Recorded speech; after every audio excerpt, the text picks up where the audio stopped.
महाकाशरे महाजागतिक दृश्य समुद्र रे महाबात्या आउ एका समय जेतेबेले ए दुईटा चित्र आगक आसुची सेतेबेले मन को एया प्रश्न आसुची जे बंगोपसागर को नहीं ओडिशा प्रति प्रकृति रे भगारीगिरी कहीं जदियो आतंक कहि परिबा नाही किंतु आसन्न बात्या को नहीं राज्यवासी निश्चित भाव भयर अछंती कारण बंगोपसागर भितरे घुरी बुलुची बात्या यास 26 तारिख रे स्थलभाग छुईब अविभक्त बालेश्वर जिल्ला रे लैंडफॉल करबा कथा कुहा जाउथिले मध्य निर्दिष्ट स्थान नहीं कौनसी आकलन स्पष्ट हो पारुनी तेबे ओडिशार 4 उपकूलवर्ती जिला बालेश्वर भद्रक जगतसिंहपुर और केन्द्रापड़ा प्रबल क्षयक्षति आशंका थिबा बेले मे 26 आसंता बुधवार जो दिन स्थलभाग छुईब बात्या से दिन गोटे पटे बात्या अन्यपटे महाकाशरे देखादेव चलित वर्षर शेष सुपरमून रक्तचंद्र एवं पूर्ण चंद्र ग्रहण आउ एमिति संगम भल कि खराब से कथा तो आमे कहि परिबुनी किंतु सबकिछि भितरे मन को प्रश्न ए आसुछि जे काहींकि सबुबेले बात्या महाबात्या को सामना करुछि ओडिशा पश्चिम उपकूल अपेक्षा पूर्व उपकूल काहींकि विपद संकुल काहींकि बंगोपसागर सबुठु अधिक बात्या प्रवण एभली बात्या प्रायतः पश्चिम उपकूल प्रति भाईगिरी देखाई आसुवा बेले पूर्व उपकूल प्रति काहींकि भगारीगिरी आसंतु चर्चा करबा ए रिपोर्ट रे बात्या ओडिशा नुआ नुहे तथापि आमको सावधान रहिबाको हेबो।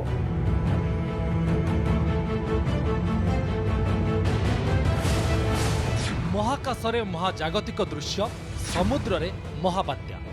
आसंता 26 रे जेतेबेले महाकाशरे दिसुथिबा वर्षर शेष सुपरमून ठीक सेतिकी बेले स्थल भागरे तांडव रचुथिबा यस सुपर सिवियर साइक्लोन तेबे ओडिशावासी महाकाशर सुपरमून नुआ होई पारे किंतु सामुद्रिक झड़ आदौ नुआ नुहे कारण 1999 महाबात्या ठारू आरंभ करी फाइलिन 2019 रे फनी 2020 रे अम्पान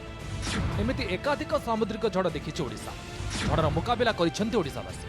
तेणु जदियो ओडिशा पई बात्या नुआ नुहे तथापि सामान्य हेळा बड़ विपद सृष्टि करि पारे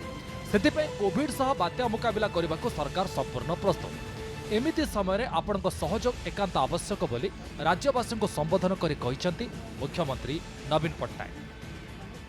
बात्या ओडिशा नुआ नुहे तथापि आमको सावधान रहिबाको हेबो सामान्य हेला बड़ विपद सृष्टि करि पारे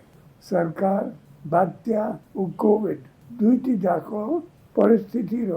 मुकाबला पाई संपूर्ण प्रस्तुत अछंती आपण मानको सहयोग ही अमर प्रस्तुति को आहुरी मजबूत करिवो 4.5 कोटी ओडिशावासी हेउचंती मोर परिवार रो निरापत्ता मो पाई सबुठार बड़ प्राथमिकता प्रत्येक लोगों को निरापद स्थान रे पहुंचाइबा अमर लक्ष्य।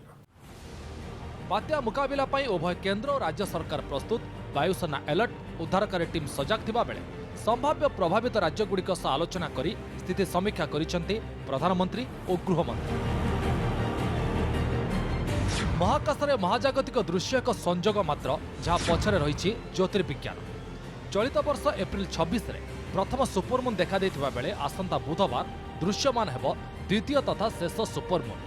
सूर्य चारिपटे पृथ्वी घुरुथिबा बेले पृथ्वी चारिपटे एक निर्दिष्ट कक्षपथरे घुरुछि चंद्र जेतेबेले सूर्य पृथ्वी और चंद्र गोटे सरल रेखा रहंती और पृथ्वीर छाई चंद्र उपरे पड़े सेतेबेले ही चंद्रग्रहण होइଥାଏ पूर्ण चंद्रग्रहण समय चंद्र रक्तवर्ण बा लाल रंगर धरे तेणु पृथ्वी पई जेमिति चंद्रग्रहण होइଥାଏ ठीक सेमिति पूर्णमी समय समुद्र राशे उच्च ज्वार जेहेतु पूर्णिमा बेले बात्या आसुछि समुद्र अधिक भयंकर हेबार संभावना मध्य रहिछि यस आसुछि बात्या आसिबा आगुरु आरंभ होइछि तुआकुथुआ वर्षा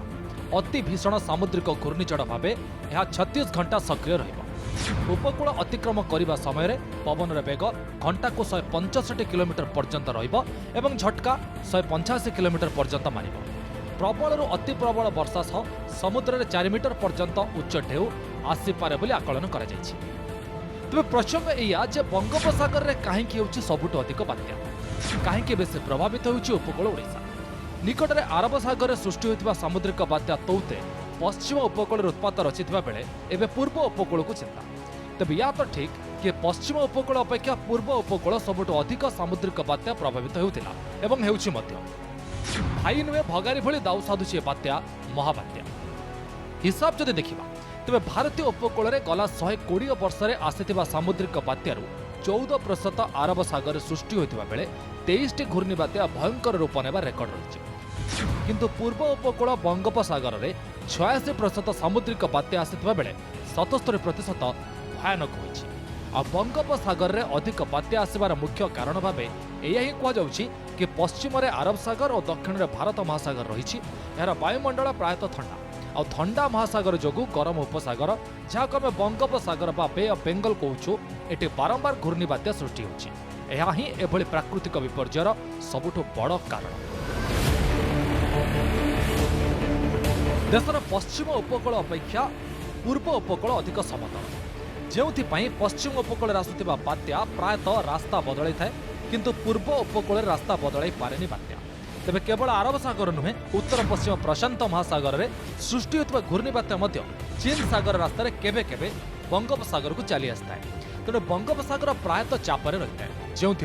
बंगोपसागर रे सृष्ट घूर्णिबात्या शक्तिशाली होउछि एवं बारंबार शक्तिशाली बात्या सृष्टि करुछि। भारत में एप्रिल रु डिसेम्बर बात्या समय बोली पाणीपाग विज्ञानी मैंने कहते। वर्ष सारा जो बात्या सृष्टि हुए से 65% यही समय अवधि ही हुए, किंतु पश्चिम उपकूल अपेक्षा पूर्व उपकूल अधिक विपद संकुल। भौगोलिक स्थिति और बात्या सृष्टि होगा पाणीपाग बंगोपसागर में भयंकर होउछि बात्या। स्थल भाग को आसुछि तांडव रचुछि। तेणु यह ही कहीपर कि बात्या सह पश्चिम उपकूल संपर्क जहाँ थाउ ना कहीं पूर्व उपकूल किंतु बात्या भगारी हो जाइछि। Bureau report, news 7।